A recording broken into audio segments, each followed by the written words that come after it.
సరస్వతికి నమస్సుమాంజలు. ఈరోజు మా ప్రియ సోదరి అరుణ ధూళిపాల రచించినటువంటి తారావళి సప్తకం ఆవిష్కరణ సభలో ఇంతమంది పెద్దల ముందు నా అభిప్రాయాన్ని చెప్పగలిగే అవకాశం ఇచ్చినందుకు ముందు వేదికకు ధన్యవాదాలు.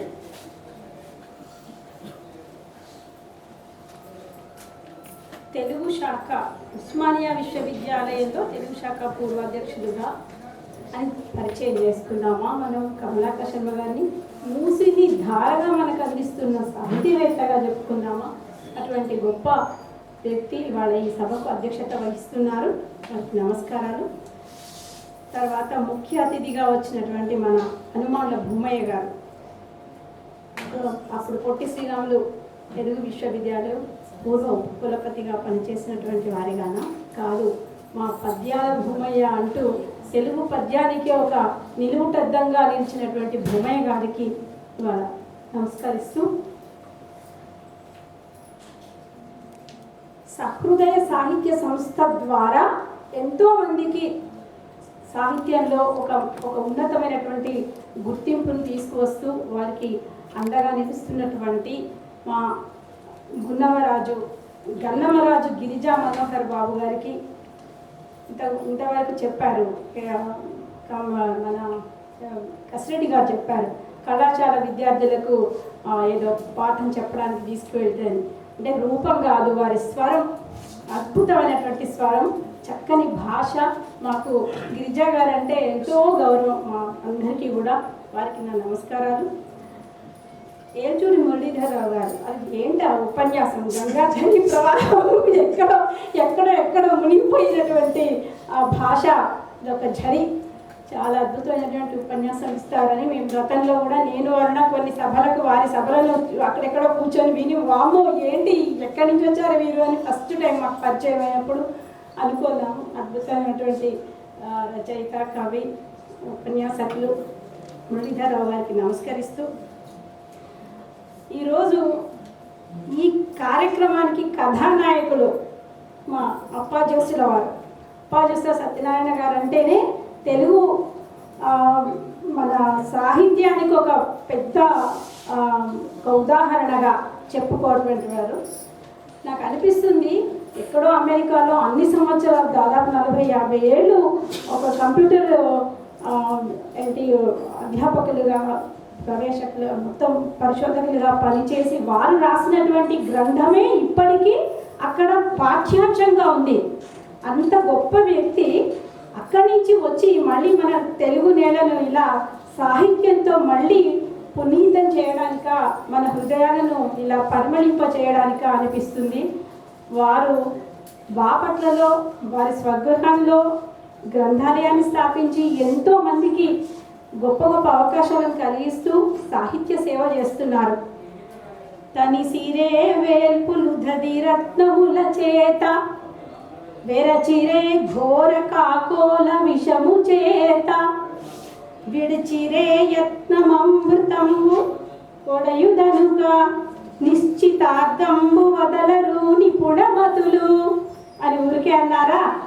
మన అప్పాజోసుల వారు అటువంటి వారు. ఎక్కడ ఏది పట్టుకున్నా దాన్ని ఆ సారాన్ని పిండుతారు. అందుకనే ఇవాళ ఈ నక్షత్ర తారావళ్లను మనకి ఇలా అందించారు. అందులో ఉన్నటువంటి సారాన్ని మరింత పిండి మనకు మన అరుణ ధూళిపాల ఈ గ్రంథాన్ని ఇవాళ మనకు అందించారు. ఎంత చక్కని పద్యాలంటే అప్పాజోసుల వారి పద్యాలు ఎంత బాగా ఉన్నాయో ఆ పద్యాలను వివరించినటువంటి విధానం కూడా అంత అద్భుతంగా ఉంది. అయితే మరి న్యూజెర్సీలో కంప్యూటర్ శాస్త్రవేత్త కదా, ఇక్కడ భారతీయ ఆత్మ, ఈ రెండింటి జోడి ఇక్కడ మనకు ప్రతి పద్యంలో కనిపిస్తుంది. ఒక శాస్త్రవేత్త, ఒక భారతీయత, ఈ రెండు కూడా మనం పంచభూతాలను దైవాలుగా, అసలు మనం ప్రకృతినే దేవుడిగా భావిస్తాం. ఒక చెట్టు, ఒక పుట్ట, ఒక ప్రతి దాన్ని, ఒక పువ్వును, ఒక ఆకును, మనము ఒక పామును, ఒక ఎలుకను, ప్రతిదాన్ని మనం దేవుడిగా పూజిస్తాము. అటువంటి వాళ్ళము ఈ పంచభూతాలలో ఉన్నటువంటి ముఖ్యమైనటువంటి నీటిని, గాలిని ఎందుకు కలుషితం చేయాలని వారి హృదయం ప్రతి చోట ఆ రెండు ముఖ్యమైనటువంటి ఆ రెండు తారావళిలో బాగా కనిపిస్తుంది మనకి. అందుకే కదా మరి నిశ్చితార్థ విరమంతి ధీరా అని అన్నారు. అందుకే భర్త గారు ఊరికే చెప్పలేదు, ఇటువంటి వాళ్ళు ఉంటారు, ఎక్కడి నుంచో ఊడిపడ్డారు వాళ్ళు, మన ముందే ఉంటారు, మనం గుర్తించాం, మనకు తెలియదు. ఇవాళ ఇటువంటి సభలలో చూస్తే ఇంతమందికి తెలుస్తుంది. సత్యం శివం సుందరం అనే మూల విలువలకు ప్రతిరూపంగా సత్యనారాయణ గారిని మనం చూడొచ్చు. దైవత్వము కళాత్మక భావాల పట్ల శ్రద్ధాశక్తులతో ఉన్నటువంటి ఆనందాన్ని అనుభవిస్తారు వారు. అందుకే ఋషితుల్యులు. వారికి నిజంగా ఇవాళ ఎన్నో వేరే నమస్కారాలను చెప్పుకుంటున్నాను. 2022లో నాకు ఒక గొప్ప అవకాశం ఇచ్చారు వీరు. కొమ్మర్రాజు వెంకట లక్ష్మణరావు గారి గురించి ప్రసంగం చేయమని నన్ను బాపట్లకు ఆహ్వానించారు. మొట్టమొదలు నాకు నిత్యానందరావు గారు వీరి గురించి పరిచయం చేశారు. అమ్మ వెళ్ళు అక్కడికి, ఇట్లా నాకు ఒక ఆహ్వానం వచ్చింది అన్నయ్య, నేను అంటే అంత అదృష్టం అమ్మ, వెళ్ళు, అప్పాజసుల గారిని చూస్తేనే తరించిపోతావు నువ్వు అని అన్నారు. అక్కడికి వెళితే ఎంత సింపుల్సిటీ అంటే వారికి ఎంత ఆరాటము, సభ నిర్వహించే విధానంలో ఎంత ఆరాటం అంటే అక్కడ చూస్తుంటే అందరూ కూడా భక్తి భావంతో వచ్చి సార్ చూస్తే చాలా గట్టిగా ఉన్నారు. నాకు చాలా ఆనందం అనిపించింది. అటువంటి ఒక గొప్ప సందర్భంలో నేను పోయి ఇక్కడి నుంచి ఈ తెలంగాణ నుంచి నేను పోయి అక్కడ మాట్లాడే అవకాశం వచ్చింది అని కొమ్మర్రాజు గారి గురించి చెప్పడమే ఒక గొప్ప అవకాశం. అందులో సత్యనారాయణ గారికి ముందర మాట్లాడగలిగే అవకాశం అని నేను ఆ రోజు చాలా పొంగిపోయాను. అటువంటి గొప్ప అవకాశం ఇచ్చారు నాకు, ధన్యవాదాలు సార్ మీకు. ఇక్కడ ఒక పద్యం చెప్తారు. ఇందాక అన్నారు మీరు ముందు ఆ సుగుణాఢ్య శతకాన్ని చదివి రావాలి అనేసి భూమయ్య గారు అనుకుంటాను చెప్పారు. ఆ పద్యాలను చదివితే అప్పాజసుల గారు ఏంటో మనకు ఒక రూపం కనిపిస్తుంది, ఒక విశృంఖలమైనటువంటి ఒక వినూత్నమైనటువంటి రూపం కనిపిస్తుంది. మునుగొని మువ్వురే కనక భూషలు పృథ్వీకి, మునుగొని మువ్వురే కనక భూషలు పృథ్వీకి. ఎవరట వాళ్ళు? ఎవరు? శాస్త్రియై బృహద్వినుతికి నెక్కియున్ వినయ దేశికుడొక్కడు, సర్వదక్షుడై తనరియు క్షాంతి ధాముడగు తాపసి యొక్కడు, దత్పశూన్యుడవు ధనికుడు చూడనింకొకడు, తాదృశముల్ సుగుణాఢ్యవర్తనులు అంటారు. ఎవరట? ఈ ముగ్గురే ముఖ్యులట. ఈ సుగుణాఢ్య శతకంలో రచించినటువంటి ఈ పద్యాన్ని ఒక్కదాన్ని చెప్పాలని ఎందుకు అనిపించింది? శాస్త్రాలను అధ్యయనం చేసి గొప్ప కీర్తి గడించినా కూడా వినయ భావాన్ని భజించిన పండితుడు ఒక్కడు చాలట.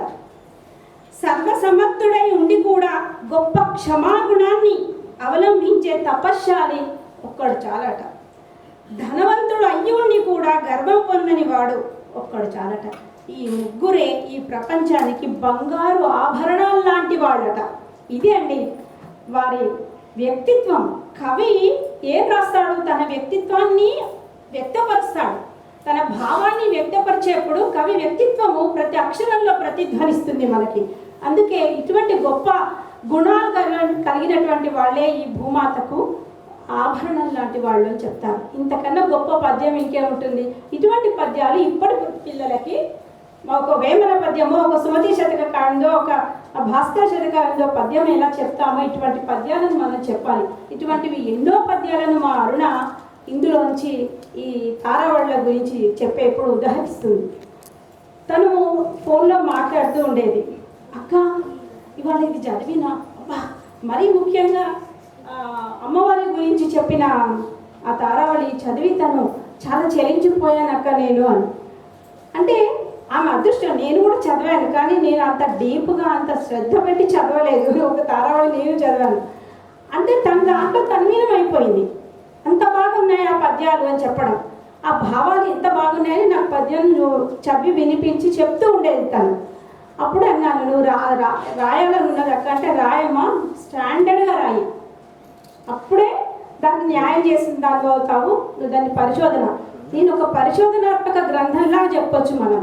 తను ఎన్ని ఇందులో చెప్పిందంటే ఉపయుక్త గ్రంథ సూచి కూడా ఇచ్చింది. ఒక్కొక్క విషయానికి తను తీసుకున్నటువంటి అంశాలు ఏంటి అంటే, భాగవతంలోంచి తీసుకుంది, భగవద్గీతలోంచి తీసుకుంది, వేదాలలోంచి తీసుకుంది, ఉపనిషత్తులోంచి తీసుకుంది, రామాయణంలోంచి తీసుకుంది, దేవి భాగవత స్తోత్రంలోంచి కూడా శ్లోకాన్ని తీసుకుంది. తర్వాత గంగాధర స్తోత్రం, ఇటువంటి స్తోత్రాలను కావ్య ప్రకాశం దానిలోంచి కూడా ఒక శ్లోకం. అంటే ఎన్ని చదివి ఉండాలి ఆ పద్యాలను వివరించడానికి. తను ఇన్ని రకాలటువంటివి చదివి వాటిని తను అంటే విష్ణు విశ్వ షట్కారో భూత భవ్య భవత్ ప్రభు అటువంటిది తీసుకొని విశ్వం అనేది వచ్చినప్పుడు అది తీసుకొని చెప్పడం, లలితామాతది అందులోంచి తీసుకొని చెప్పడం, ఇటువంటివి ఈ సహస్ర నామాల్లోంచి కూడా తీసుకొని ఉదహరిస్తూ రాయడం. తర్వాత నదీ సూక్తంలోంచి ఒక శ్లోకం కోట్ చేస్తుంది, గంగాదేవి స్తోత్రంలోంచి ఒకటి కోట్ చేస్తుంది. అరే ఎన్ని అసలు ఈ పుస్తకం ముందు ఎప్పుడో నేను నాకు ఆన్లైన్లో పంపించింది. అది ఎన్ని విషయాలు దీంట్లో ఒక్కొక్క పద్యానికి ఒక రకమైనటువంటి ఉదాహరణను తను తీసుకొని ఇస్తున్నప్పుడు తను ముఖ్యంగా భూమి గురించి చెప్పినప్పుడు నాకు ఏం చేయాలో తోచడం లేదు, ఎట్లా దీన్ని ఎక్స్ప్రెస్ చేయాలి అంటే ఆ తపన రచయిత్రి లోపల ఆ తపన అనేది అక్షరంలో కనిపించాలి. అప్పుడే కదా మన దగ్గరికి చేరుకునేది, మన హృదయాలకు అందుకునేది. అప్పుడు అంటుంది ఈ అదే ఇంటర్నెట్లో వెతికి చూడు భూమిని గురించి నీకు తెలుస్తుంది, ఇంగ్లీష్లో కూడా రాయను, అన్ని శ్లోకాలు అవన్నీ రాస్తున్నావు పద్యాలు అవి ఇంగ్లీష్లో కూడా కోట్ చేస్తే బాగుంటుంది అన్న అంటే నేను ఏదో చెప్పగానే కాదు, తను దాన్ని ఫాలో కావడం. తను రాసింది, the solar system is the gravitationally bound system of the sun, the masses, the orbit most prominently its 8 planets of which earth is one అంటూ ఇటువంటి కోట్ చేయడం. చూడండి అంటే ఇప్పుడు ఇది ఎవరికి కావాలి, పండితులక కాదు. పండితులు వారి అప్పాజోస్లీ వారు రాసిన పద్యాలను చదివి అర్థం చేసుకుంటారు. పామర్లు అలాంటి వాళ్ళకి కావాలి అనుకున్నప్పుడు అటువంటి వివరణలతో రాస్తేనే ఈ పద్యాల్లోని గొప్పతనం బయటకు వస్తుంది అని ఆమె పడిన తపన. ఇక్కడ జమిలిగా సత్యనారాయణ గారి భాషా పాండిత్యం ఎట్లా ఉందో మళ్ళీ అంతకన్నా కృషి, తను కూడా చాలా తెలుగు భాష మీద బాగా పట్టున్నటువంటి రచయిత్రి. తను ఎంఏ తెలుగు చేసింది, తనకి అటు ప్రాచీన సాహిత్యం మీద ఇటు ఆధునిక సాహిత్యం మీద మంచి అవగాహన ఉన్న వ్యక్తి కాబట్టి తన రచయిత్రి, తనకు కవయిత్రి, ఇది అన్నీ కలిసి జమిలిగా మనకి పుస్తకం మన ముందు వస్తుంది. అంటే అటు ఎప్పుడైతే ఈ సమాజం కలుషితమైపోతుందో ఈ కలుషిత సమాజాన్ని బాగుపరచాలనుకున్న అప్పాజోస్ల సత్యనారాయణ గారి హృదయాన్ని చక్కగా ఆవిష్కరించిన అరుణ ఇది ఎంత బాగా చెప్పిందంటే, ఇక్కడ వీరు అప్పాజోస్ల వారు అంటారు, తలకున్ మించిన వెర్రులెత్తి మనుజులు తాపత్రయావిష్ణులై అంటారు. మనుషులకి వాళ్ళు వెర్రులెత్తి తాపత్రయంతో ఇవి చేసేటువంటి, ముఖ్యంగా గంగా నది అటువంటి పవిత్రమైనటువంటి నదిని కలుషితం చేయడం, నీటిని కాలుష్యపరచడం, ఆయన హృదయాన్ని ఒక సైంటిస్ట్గా ఒక కవిగా ఆయన తపనని ఇక్కడ తను చాలా బాగా చెప్తూ, అంటే నీచుల పట్ల కూడా పవిత్రమైనటువంటి ఈ గంగా నది నీచుల పట్ల కూడా దయను చూపాలని అరుణగురుపాల కోరుకోవడం. ఇక్కడ ఒక అమ్మవారు మనలాంటి వాళ్ళకి ఆశీస్సులు ఇచ్చినట్టుగా అటువంటి గొప్ప వాక్యాన్ని వేసింది. ఇటువంటి చక్కని పుస్తకాన్ని అందించి ఇవాళ మనకి అరుణగురుపాల తన పుస్తకాల సంఖ్యలో మరొకటి చేర్చుకొని ఈరోజు పుస్తకం ఈ తారావళి సప్తక సందర్భంలో 7వ పుస్తకంగా తీసుకురావడం, ఇంత మంచి సభ జరగడం, ఇక్కడ నాకు కూడా ఒక అవకాశాన్ని ఇవ్వడం చాలా చాలా సంతోషంగా ఉంది. వేదిక మీద ఉన్న పెద్దలందరినీ కూడా దాదాపు అరుణగురుపాల ఇంటర్వ్యూ తీసుకున్నారు. అంటే మా కసిరెడ్డి గారు, మనకి భారతీయ ఆత్మకు ఒక నిలువెత్తు రూపం కసిరెడ్డి గారు అంటే, కసిరెడ్డి గారిని తీసుకుంది. తర్వాత భూమయ్య గారిని, గిరిజా గారిని తీసుకోవాలి ఉంది. సత్యనారాయణ గారు మీది తప్పకుండా మా మయూకలో మీది రావాలని కోరుకుంటున్నాను. అరుణకి ఇంటర్వ్యూ ఇవ్వండి. ఇన్ని రాసినాక మళ్ళీ ఇంటర్వ్యూ ఏంటి మాత్రం అనకండి, అది వేరే. ఇంటర్వ్యూ అనేది ఆ ముఖాముఖిలో వచ్చే భావాలు వేరుగా ఉంటాయి. మీరు తప్పకుండా ఇవ్వాలని కోరుతున్నాను. ఇటువంటి ఒక గొప్ప అవకాశం నేను తనను కోరడము, తను దాన్ని నెరవేర్చడము, నా మయూక పత్రిక ద్వారా అవి వెలుగులోకి తీసుకొచ్చే అవకాశం నాకు కలగడము, ఇవన్నీ కూడా సాహిత్య అనుబంధం ఏర్పడినటువంటిది. చాలా సంతోషం. అరుణ, అభినందనలు. నమస్కారం.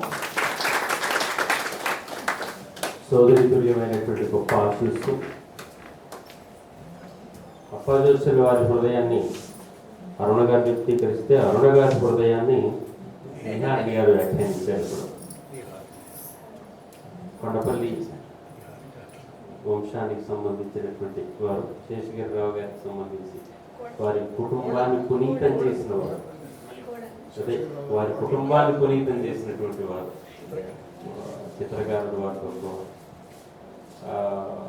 అటువంటి పరిశోధకురాలు, అటు రచయిత్రి, ఇటు సంపాదకురాలుగా, అన్ని వైపుల నుంచి చక్కని ఉపన్యాసకురాలుగా, అన్ని వైపుల నుంచి తమదంటూ ప్రతిభను చూపిస్తున్నటువంటి డాక్టర్ కొండపల్లి నిహారిణి గారికి హృదయపూర్వకంగా ధన్యవాదాలు తెలియజేస్తూ, అమ్మ మీరు చెప్పిన మాటలు చాలా విషయాలు అందరి హృదయాలు తప్పుకునేటట్టుగా ఉన్నాయి. అందులో ముఖ్యంగా మా నాటి పామరులకి అయితే ఖచ్చితంగా గుర్తుంది. ఎందుకంటే ఇందాక మీరు అన్నమాట కొన్ని పండితులు చదువుకుంటారు, వారు చెప్పింది మనలాంటి వాళ్ళ కోసం. ఇక ఇటు పక్కన 2 80 ఏళ్ళ యువకులు ఉన్నారు, దాంట్లో ఒకరు అయిపోయారు. కానీ ప్రస్తుతం